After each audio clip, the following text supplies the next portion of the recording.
ហ្នឹងគឺថាខ្ញុំមកតែអញ្ចឹងតែទាំងអស់គ្នាហើយតាមផ្លូវខ្ញុំធ្វើអីខ្លះចាចាំមើលវីដេអូនឹងទាំងអស់គ្នាហើយមុននឹងមកគឺថាខ្ញុំធ្វើការពាក់ម៉ាស់ពាក់មួកពាក់បន្តែអញ្ចឹងទៅនៅទាំងអស់គ្នាព្រោះអីសុខភាពជាចម្បងសំណំទៅមើលគេដើរគ្នានៅគេរួមតែមិនគួរណាមកផ្ទះសិស្សចាតែអត់អីយើងមកមានការអីចឹងទាំងអស់គ្នាហើយនៅផ្ទះផងអីចឹងពាក់បន្តែហើយគឺថាជិះម៉ូតូមកគឺថាមុននឹងមកគឺថាចូលទិញកាហ្វេផឹកមួយកែវសិនទាំងអស់គ្នាព្រោះអីជីវិតខ្ញុំព្រឹកឡើងគឺថាអត់កាហ្វេគឺថាស្មើសមអត់បានកាហ្វេផឹកគឺថាជីវិតអត់រីករាយអត់ស្រស់បំប្រងអញ្ចឹងទាំងអស់គ្នាហើយបានកាហ្វេមួយកែវគឺថាជីវិតរីកដូចផ្កាម៉ោង10អញ្ចឹងចាបន្ទាប់មកគឺថាខ្ញុំចេញម៉ូតូមកគឺថាខ្ញុំដាក់ម៉ោងរត់តាំងម៉ោង5បន្តែចាក់ស្ដែងគឺថាម៉ោង8អីបានចេញមកចាហើយនេះគឺជាតាមផ្លូវមកផ្ទះខ្ញុំអញ្ចឹងអ្នកទាំងអស់គ្នាហើយមេសតុំរហូតទុំហើយគឺថាស្អាតខ្លាំងមែនតើអ្នកទាំងអស់គ្នាហើយមកតាមផ្លូវហ្នឹងគឺថាគេមកច្រើនតែអ្នកទាំងអស់គ្នាគឺថាគេទៅដើរលេងដើរអីអញ្ចឹងអ្នកទាំងអស់គ្នាហើយធ្វើថាដាក់មុខឲ្យមើលហើយគឺថាឲ្យមើលមេអញ្ចឹងអ្នកទាំងអស់គ្នាបន្ទាប់មកចូលទិញស្រោមដៃស្រោមអីអញ្ចឹងទៅហើយចូលចាក់សាំងចូលបន្ទប់ទឹកអញ្ចឹងអ្នកទាំងអស់គ្នាហើយបន្ទាប់មកក៏ថាខ្ញុំឈប់អញ្ចឹងតិចទៅពួកអីក៏មកម៉ូតូក្តៅអញ្ចឹងយើងជិះអូតូអញ្ចឹងយើងអាសាឈប់អញ្ចឹងអ្នកទាំងអស់គ្នាហើយបន្ទាប់មកក៏ថាខ្ញុំចូលលាងម៉ូតូអីអញ្ចឹងទៅអ្នកទាំងអស់គ្នា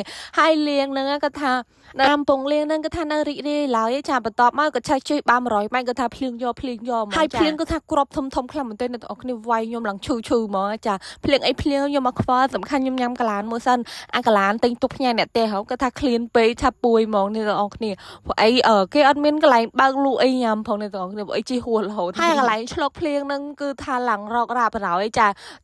អត់សាច់មកតែកន្លែងខ្ញុំអង្គុយឯចាក្រៅពីហ្នឹងគឺថាឡើងជោគហ្មងចាបន្ទាប់មកខ្ញុំជិះមកមុខបន្តិចគឺថាខ្ញុំមានអារម្មណ៍ថាឈឺដៃអញ្ចឹងអ្នកទាំងអស់គ្នាពេលដោះស្រោមដៃមកគឺថាឡើងរិចដៃបរោយពួកអីត្រូវទឹកភ្លៀងហើយមិនភ្លៀងហ្នឹងគឺថាភ្លៀង100ម៉ែត្រគឺថាអត់ភ្លៀងហើយទៅមុខបន្តិចគឺថាភ្លៀងយកបរោយហើយមកដល់នេះគឺថាចូលដល់ភូមិខ្ញុំណាចានេះគឺថាផ្លូវចូលភូមិខ្ញុំអញ្ចឹងអ្នកទាំងអស់គ្នាគឺថាបៃតងខៀវខ្ចីស្អាតខ្លាំងមែនទែនពួកអីខែវសាអញ្ចឹងហើយនេះគឺថាចិត្តដល់ផ្ទះខ្ញុំហើយអ្នកទាំងអស់គ្នាឃើញស្ទឹងគឺថាឃើញចិត្តដល់ផ្ទះខ្ញុំហើយនេះមិនមែនប្រៃអាម៉ាហ្សូនអីណាចាគឺថាផ្លូវចូលផ្ទះខ្ញុំអញ្ចឹងអ្នកទាំងអស់គ្នាហើយបន្ទាប់មកនេះគឺថាមិនមែនផ្លូវទៅរកភាពជោគជ័យទេគឺថាផ្លូវទៅរកផ្ទះខ្ញុំណាចាគាត់ថាអើយគាត់ថាពិបាកជីខ្លាំងមែនទែនអ្នកទាំងអស់គ្នាគាត់ថាលាក់ចង់ធ្លាក់ខ្លាំងមកឥឡូវខ្ញុំដល់ផ្ទះហើយបាយ